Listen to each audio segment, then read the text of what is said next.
हो रहे हैं सभी में आईसीटी से क्वेश्चन आते हैं। और आईसीटी का जो क्वेश्चन होता है वो पूछने का जो मुख्य उद्देश्य होता है वो होता है कैंडिडेट का बेसिक कंप्यूटर नॉलेज को जानना। तो बेसिक कंप्यूटर नॉलेज आज के समय में सबके लिए ज़रूरी है और यही कारण है कि जितने भी एग्जामिनेशन हो रहे हैं उन सब में कंप्यूटर से रिलेटेड क्वेश्चन आपके लिए आता है।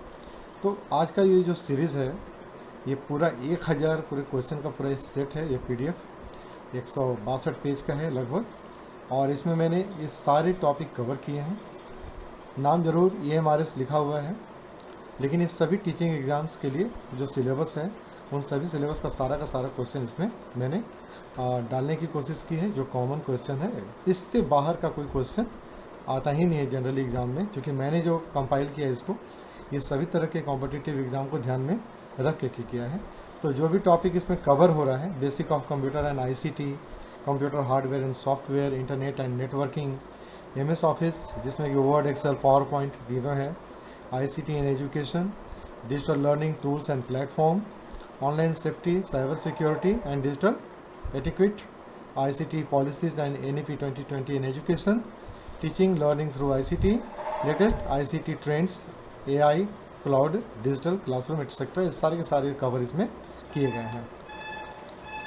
चलिए तो देखते हैं हम लोग पहले इसमें basic ICT concept for EMRS exam. So basic ICT concept हम लोग इसमें देख रहे हैं। पहला क्वेश्चन क्या आता है इसमें, what does ICT stand for. ICT का फुल फॉर्म क्या है, इंफॉर्मेशन एंड कम्युनिकेशन टेक्नोलॉजी। तो मिलता जुलता ऑप्शन इसमें आ रहा है आपका, international computer technology, information and communication technology, intelligence communication technique, information and computing tool. तो इसमें बहुत सारे जो आप कभी नहीं अगर आप इसको देखे होंगे ना ऑप्शन को, तो आपको कन्फ्यूज़न होगा, क्योंकि चारों ऑप्शन लगभग एक जैसा लगता है। तो राइट आंसर इसका B होगा, information and communication technology. So ICT का मतलब क्या होता है, आईसीटी इंफॉर्मेशन जहाँ पर सूचनाओं का संग्रह है ना, कंप्यूटर और उसका डेटा, कम्युनिकेशन जिससे सूचना आदान प्रदान किया जाता है, ठीक है, जैसे हो गया मोबाइल, हो गया आपके इंटरनेट, हो गया ब्रॉडकास्ट, हो गया टीवी, हो गया, ये सारी चीज़ें सूचनाओं का आदान प्रदान के लिए होता है। तो ये दोनों काम जो है कैसे होता है, technology use to communicate, store and manage information is called ICT. चलिए दूसरा क्वेश्चन देखते हैं, who is known as the father of computer. Charles Babbage known as the father of computer. Charles Babbage ने सबसे पहले डिज़ाइन किया था, first mechanical computer design किया था, जिसको कि हम लोग बोलते हैं एनालिटिकल इंजन बोलते हैं हम लोग। और ये जो है यहीं से शुरुआत हुआ आपका कंप्यूटर का। ऑप्शन दिया हुआ है इसमें, Alan Turing, Charles Babbage, Bill Gate, Steve Jobs. तो सही आंसर इसका Charles Babbage. Which of the following is not a part of ICT. इनमें से कौन आईसीटी का पार्ट नहीं है, भाग नहीं है। Computer, internet, telephone, agriculture. So agriculture is not a part of ICT. The full form of CPU is, CPU का पूरा नाम क्या है, central processing unit, central process unit, computer processing unit, control process unit. तो ये चार option दिया हुआ आपका, सही आंसर होगा इसका B, सेंट्रल प्रोसेसिंग यूनिट। अब सेंट्रल प्रोसेसिंग यूनिट क्या होता है, कंप्यूटर का ब्रेन होता है। सो अगर मान लीजिए क्वेश्चन आ भी जाता है ना कि which one is the brain of computer, और उसमें CPU, कीबोर्ड, माउस दिया रहे, तो राइट आंसर हो जाएगा आपका CPU। The first generation of computer used, पहली पीढ़ी के कंप्यूटर में क्या प्रयोग हुआ था, transistor, vacuum tube, microchip, integrated circuit.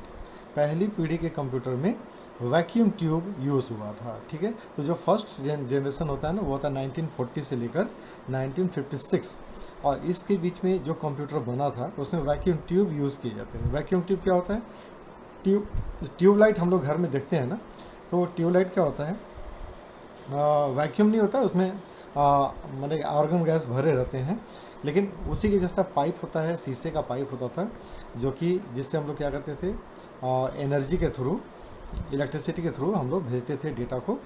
और उस वक्त क्या था कि आपका जो कंप्यूटर है उसका साइज़ जो है आपका एक पूरा फुटबॉल ग्राउंड के इतने बड़े बड़े साइज़ का बड़े बड़े होते थे, क्योंकि उसमें आपका माइक्रोचिप्स वगैरह का आविष्कार नहीं हुआ था, ट्रांजिस्टर का खोज नहीं हुआ था।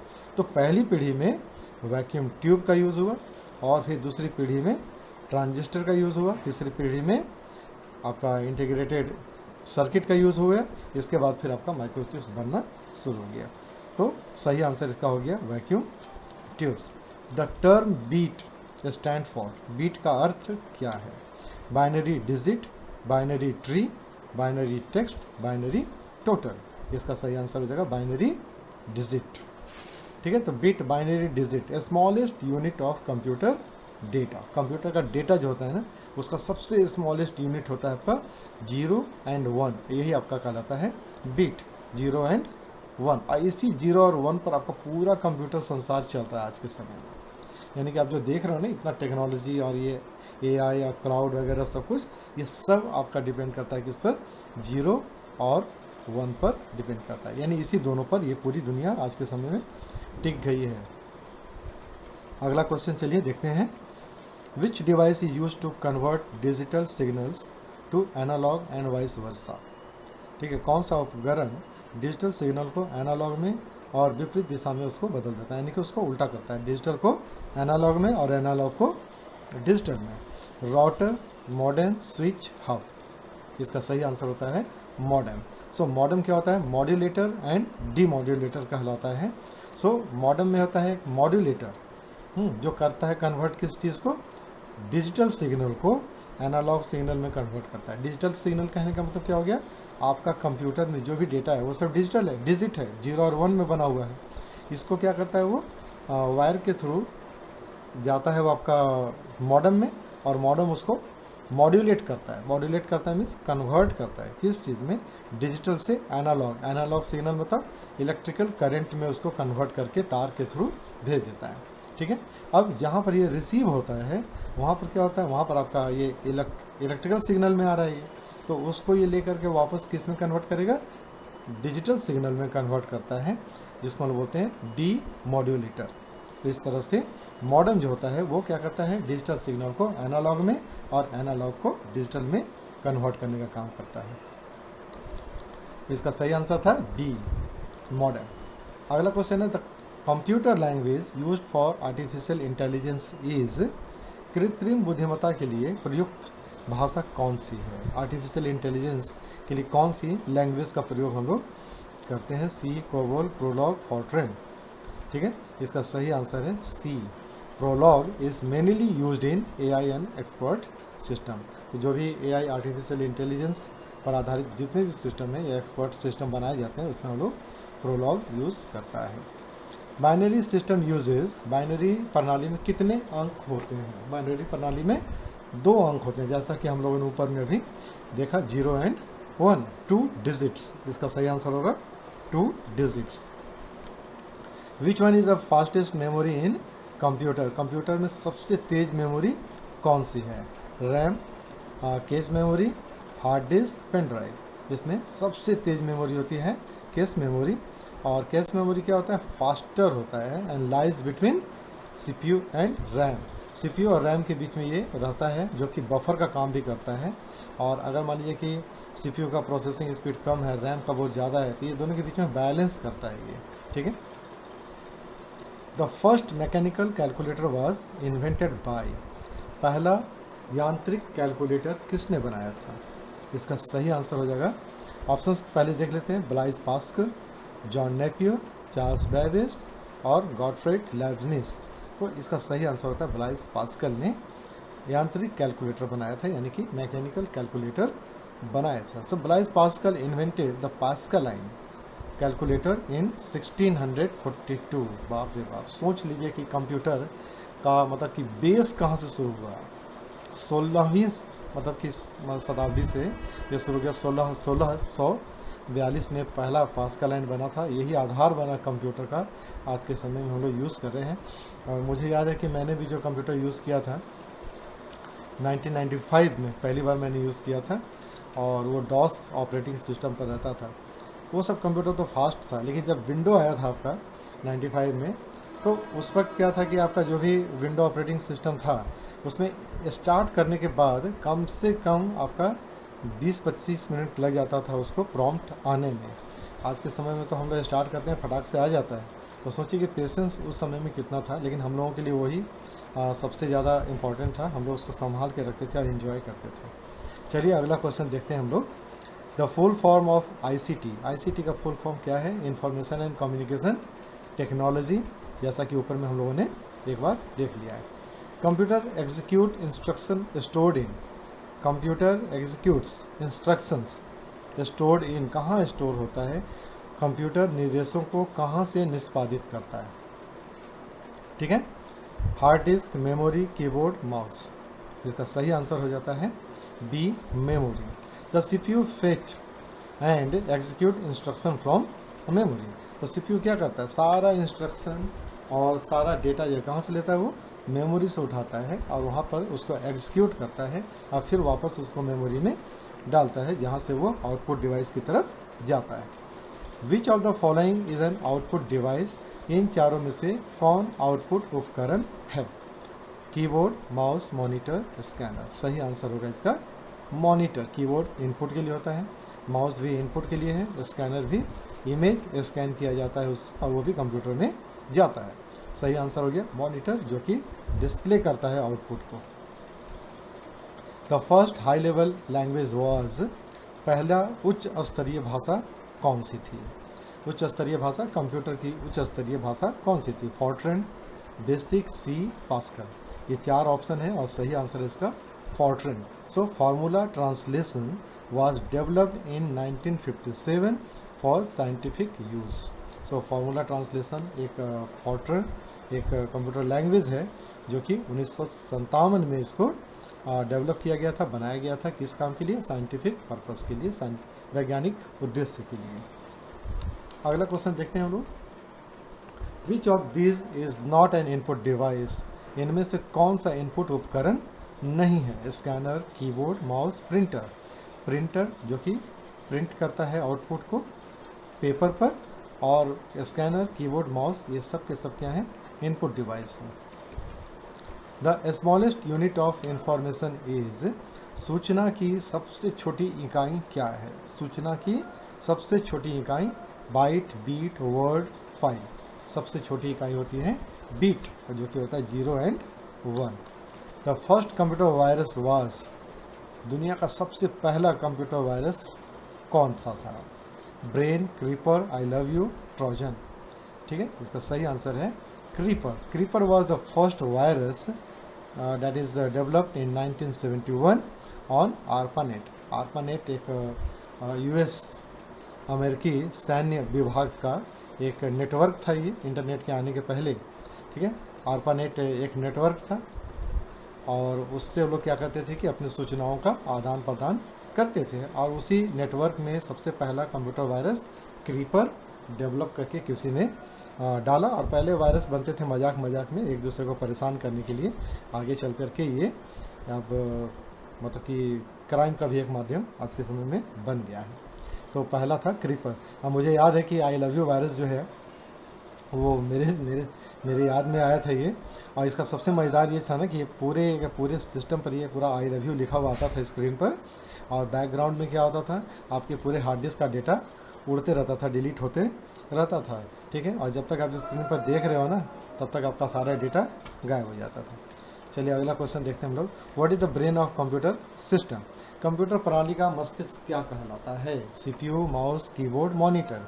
सो कंप्यूटर का मस्तिष्क किसे कहते हैं हम लोग? CPU को कहते हैं कंप्यूटर का मस्तिष्क। Which number system is used by computers to represent data? Computer data को दर्शाने के लिए कौन सी संख्या प्रणाली का प्रयोग करता है? ठीक है, binary, decimal, hexadecimal, octal. So computer data को दर्शाने के लिए बाइनरी संख्या प्रणाली का प्रयोग करता है। ठीक है, the unit of speed of a computer processor is, computer processor की गति की इकाई क्या है? Bit, hertz, byte, DPI। ठीक है, DPI dot per inch, byte, hertz, bit. इसका सही आंसर है हर्ट्ज। तो CPU का जो आपका स्पीड होता है वो हम लोग हर्ट्ज में मेज़र करते हैं। और यही आप देखते होंगे ना कि आपका सीपीयू का प्रोसेसिंग स्पीड कितना है, 2.5 गीगाहर्ट्ज़ है, ये सब लिखा रहता है ना प्रोसेसर के ऊपर में। So processor speed is measured in hertz, that is HZ से इसको डिनोट करते हैं। जनरली गीगाहर्ट्ज़ में आज के समय में मार्केट में अवेलेबल है। Which among the following is not a storage device, इनमें से कौन ऐसा है जो भंडारण का उपकरण नहीं है, जहाँ पर हम लोग डेटा को स्टोर नहीं करते हैं। CD ROM, hard disk, keyboard, pen drive, बस नाम से ही पता चल गया ना। CD रोम में भी डेटा यूज़ करते हैं हम लोग, हार्ड डिस्क में भी डेटा रहता है, कीबोर्ड इनपुट डिवाइस है, वहाँ पर डेटा हम लोग यूज़ नहीं करते हैं, स्टोर नहीं करते हैं। What is the full form of ALU? ALU का फुल फॉर्म क्या होता है? ALU का फुल फॉर्म होता है arithmetic logic unit. Option A is the right answer. और भी क्या क्या ऑप्शन दिया हुआ है? Algorithm logic unit, arithmetic level unit, advance logic utility. अब देखिए क्या होता है ना, कभी कभी कि आप जब हड़बड़ी में रहते हैं ना और चारों ऑप्शन एक जैसा मिलता जुलता दिखता है ना, तो उसमें क्या होता है, आदमी गड़बड़ा जाता है, कुछ ना कुछ उल्टा पुल्टा हो जाता है। इसलिए जब ऑप्शन इस तरह का रहेगा ना, जहाँ पर सब का सब ALU से ही स्टार्ट हो रहा है, तो वहाँ पर आराम से पढ़िएगा, तब आपको पता चलेगा कि राइट कौन है। So ALU arithmetic logic unit perform करता है, क्या परफॉर्म करता है? All types of arithmetical and logical operation inside the CPU। The physical part of a computer are called, computer के भौतिक भागों को क्या कहा जाता है जिसको कि हम लोग छू सकते हैं और देख सकते हैं? Software, hardware, data, program. इसका सही आंसर हो जाता है हार्डवेयर, ठीक है, जिसको हम लोग देख सकते हैं और छू भी सकते हैं, डैट वी कैन सी और touch. Which of the following is not a software, निम्न में से कौन सॉफ्टवेयर नहीं है? MS word, window 10, monitor, Chrome browser. MS word application है, विंडो 10 ऑपरेटिंग सिस्टम है, ठीक है, मॉनिटर हार्डवेयर है, क्रोम ब्राउज़र एप्लीकेशन है। तो मॉनिटर क्या है? हार्डवेयर है, बाकी 3 सॉफ्टवेयर है। What does GUI stand for? GUI का पूरा रूप क्या है, पूरा नाम क्या है? Graphical user interface, general utility interface, global user input, graphical utility integration. सही आंसर इसका हो जाएगा ग्राफिकल यूज़र इंटरफेस, ठीक है। In which decade was the first computer develop, पहला कंप्यूटर किस दशक में विकसित हुआ था? 1920, 1940, 1950, 1960। अब 1960 तो होगा नहीं, 50 होगा नहीं, ठीक है। 1920 उतना पुराना जाएगा नहीं, इसलिए आंसर क्या हो जाएगा आपका? 1940s। सही आंसर हो गया 1940s। So ENIAC was developed in the 1940s, ठीक है। अब कमेंट बॉक्स में आप ज़रूर खोज करके बताइएगा कि ENIAC का फुल फॉर्म क्या होता है। ये आपके लिए होमवर्क है, टास्क है ये, कि आप लोग ज़रूर कमेंट में लिख के बताइएगा हमें कि ENIAC का फुल फॉर्म क्या होता है। इसके साथ साथ और कितने इनके दोस्त यार बने थे साथ में, उनका भी नाम अगर आप बता दीजिएगा तो अच्छा रहेगा। सो विच कंप्यूटर लैंग्वेज यूजेस 0 and 1, कौन सी कंप्यूटर भाषा 0 और 1 का प्रयोग करती है? Machine language, assembly language, C language या फिर जावा। सही आंसर होता है इसका मशीन लैंग्वेज। मशीन लैंग्वेज 0 और 1 का ही प्रयोग करती है। Which of the following is an example of an output device, इनमें से कौन जो है आउटपुट उपकरण है? Scanner, printer, keyboard, mouse. Printer is the right answer. The combination of hardware and software makes a, hardware और सॉफ्टवेयर का संयोजन किससे बनाता है? प्रोग्राम को, कंप्यूटर सिस्टम को, नेटवर्क को, डेटाबेस को। सही आंसर होगा इसका B, कंप्यूटर सिस्टम को। The term booting refers to, booting का अर्थ क्या होता है? Switching off the computer, installing software, starting the computer, deleting the data. इसका सही आंसर होगा starting the computer. Starting the computer को हम लोग बोलते हैं बूटिंग, ठीक है। स्विचिंग ऑफ द कंप्यूटर को हम लोग बोलते हैं शट डाउन, ठीक है। इंस्टॉलिंग सॉफ्टवेयर अलग चीज़ है, डिलीटिंग डेटा इज अलग चीज़ है। अब बूटिंग जो होता है वो भी 2 तरह का होता है, एक होता है हॉट बूटिंग, एक होता है कोल्ड बूटिंग, ठीक है। सो कोल्ड बूटिंग कहाँ से होता है? जब हम लोग रीस्टार्ट करते हैं कंप्यूटर को तो उसको हम लोग बोलते हैं कोल्ड बूटिंग, और जब हम लोग सीधे सिस्टम से स्विच ऑफ करके ऑन ऑफ करते हैं तो उसको हम लोग बोलते हैं hot booting. Who invented the world wide web, किसने आविष्कार किया वर्ल्ड वाइड वेब का? ठीक है, वर्ल्ड वाइड वेब का आविष्कार किसने किया था? टिम बर्नर्स ली, हम लोग जानते हैं, और जो इंटरनेट यूज़ करते हैं उनको ये जानना चाहिए। Will get, Steve job, Charles Babbage. Will get ने माइक्रोसॉफ्ट का आविष्कार किया था, स्टीव जॉब ने एप्पल का, और चार्ल्स बेबेज ने कंप्यूटर का, मतलब who is well known as the father of computer. Tim Berners Lee ने WWW का आविष्कार किया, यानी कि इंटरनेट इन्हीं की देन है। The process of copying data from CD to computer is called, ठीक है, डेटा को CD से कंप्यूटर में डेटा कॉपी करने की प्रक्रिया को क्या कहते हैं? Burning, downloading, ripping, uploading. इसका सही आंसर है रिपिंग, ठीक है। CD से कंप्यूटर में डेटा कॉपी करने की प्रक्रिया रिपिंग कहलाती है, और कंप्यूटर से CD में डेटा कॉपी करने की प्रक्रिया को बर्निंग कहते हैं। The decimal number 10 is equal to binary. Binary में जो डेसिमल नंबर 10 है वो किसके इक्विवेलेंट है, ठीक है। सो दशमलव संख्या 10 का बाइनरी रूप क्या होगा? 1010, ठीक है, 1001, 1100 और 1111। इसका सही आंसर होगा 1010।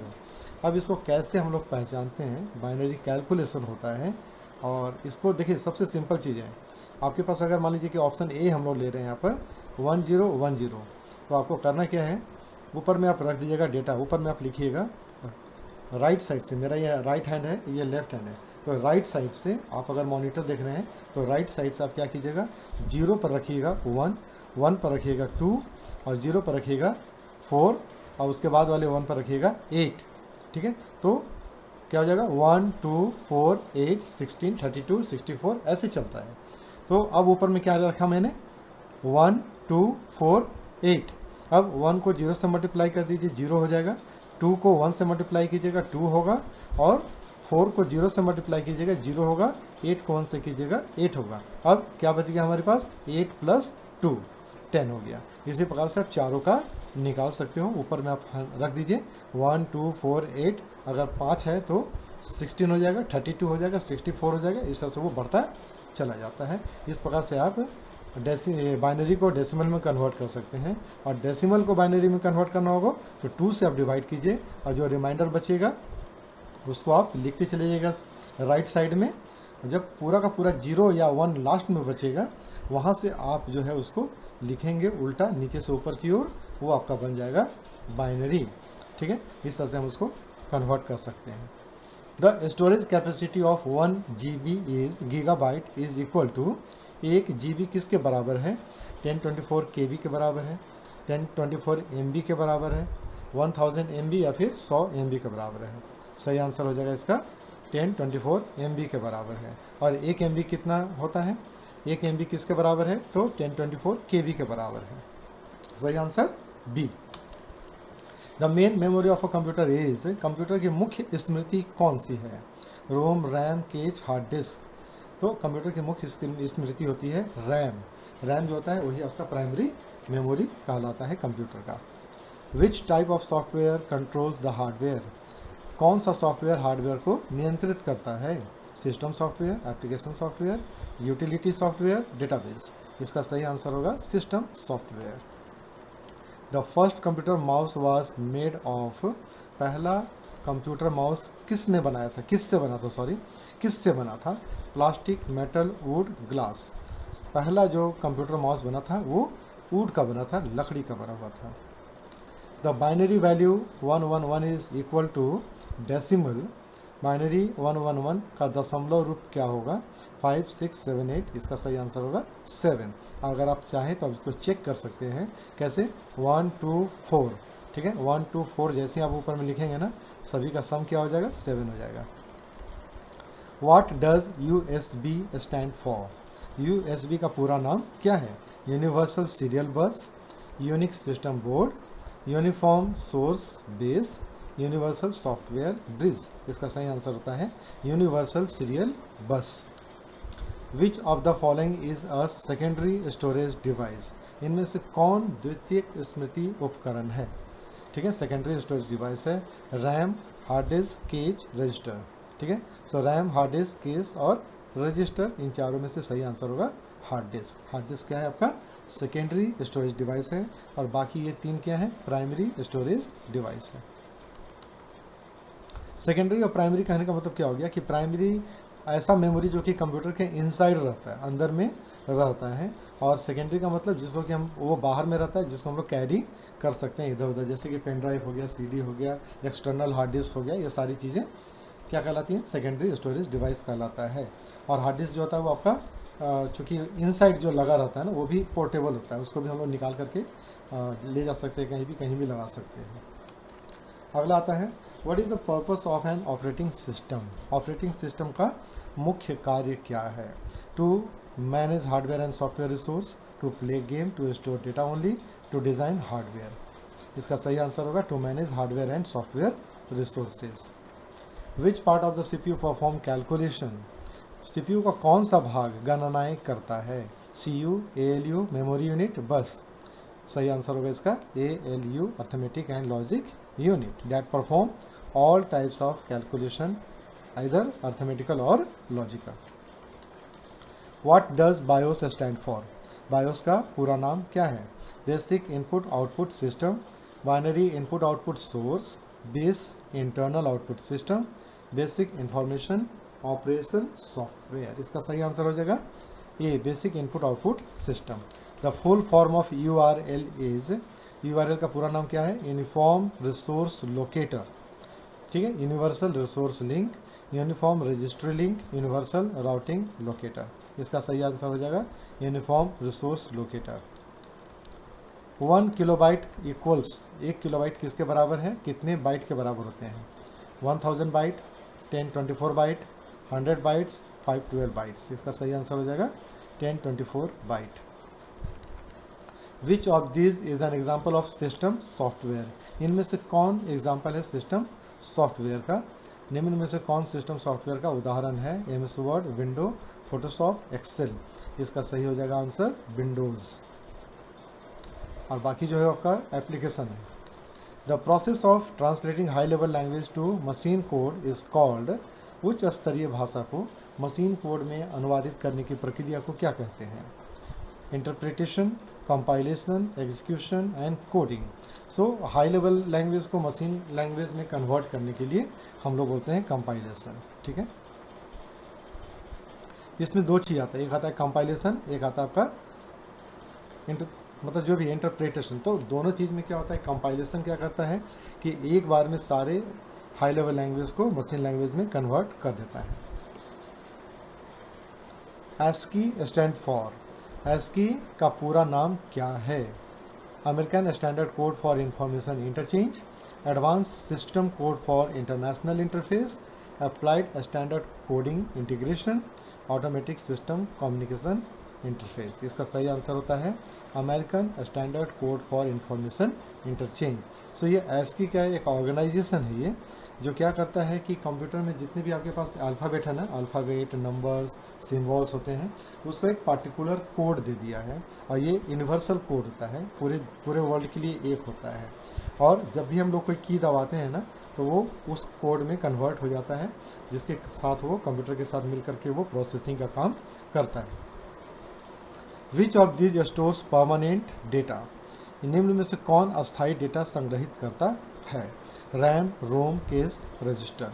इनमें से कौन है जो अस्थायी डेटा रजिस्टर संग्रहित करता है? रोम क्या होता है? Read only memory. इसमें डेटा एक बार स्टोर होने के बाद डिलीट नहीं होता है। बाकी तीनों में क्या होता है, कंप्यूटर ऑफ करेंगे तो सारा स्टोर डेटा भी अपने आप ऑफ हो जाता है, गायब हो जाता है, डिलीट हो जाता है। लेकिन रोम का डेटा कभी डिलीट नहीं होता है एक बार लिखे जाने के बाद। Which of the following is use to connect computers in a network. निम्न में से किसका उपयोग कंप्यूटरों को नेटवर्क में जोड़ने के लिए किया जाता है? Router, projector, printer, keyboard. ठीक है, निम्न में से किसका उपयोग कंप्यूटर को नेटवर्क से जोड़ने के लिए किया जाता है? राउटर का उपयोग करते हैं हम लोग sir. Router connects multiple computers to share internet and data. तो जब आप अपने मोबाइल में हम लोग जो करते हैं ना, हॉटस्पॉट ऑन करते हैं, तो वो क्या होता है, हॉटस्पॉट आप जैसे ही ऑन करते हैं आपका मोबाइल क्या हो जाता है, एक राउटर बन जाता है। और वो क्या करता है, आसपास में मोबाइल यूज़ करने वाले पर्सन को वाईफाई के माध्यम से इंटरनेट और डेटा यूज़ करने का परमिशन देता है। तो इस प्रकार से आज ये 51 क्वेश्चन है और इसमें आपके लिए पूरा का पूरा ये पूरा PDF जो है वो 1000 MCQs का है, जो कि आपके लिए मैंने बनाया है। तो चलिए आज चूँकि बर्दाश्त नहीं होता है मुझसे भी, आज दीपावली के दिन भी मुझे लगा कि आदत है जो बंद नहीं होने वाला है, इसको मैं करवाऊंगा आप लोगों के लिए पूरा का पूरा ये एक बुक भी अवेलेबल हो रहा है। ठीक है, तो ये पूरा का पूरा आपके पास ये 100 क्वेश्चन का ये पूरा सीरीज़ है। ये 1000 क्वेश्चन इसमें डाले हुए हैं एमसीक्यू के, और सारे के सारे स्टैंडर्ड क्वेश्चन हैं। और जितने भी कॉम्पिटिटिव एग्ज़ाम हैं, आपका कोई भी क्वेश्चन ऐसा नहीं है जो कि आपका अछूता रहा है, सारे स्टैंडर्ड क्वेश्चन हैं। और इस क्वेश्चन को छोड़कर आपके किसी भी एग्ज़ाम में आईसीटी का क्वेश्चन इसके बाहर से नहीं आएगा। तो चलिए आज के लिए बस इतना ही। आप लोगों को दीपावली की बहुत बहुत शुभकामनाएं। आप लोग अच्छी तरह से एंजॉय कीजिए, खुशियाँ मनाइए। और सबसे अच्छा ये होता है ना कि आज दूसरों के लाइफ में भी कुछ रोशनी आ जाए, उससे अच्छा दिवाली और क्या हो सकता है। बहुत बहुत नमस्कार, शुभकामनाएं आप सबों को दीपावली की एक बार फिर से।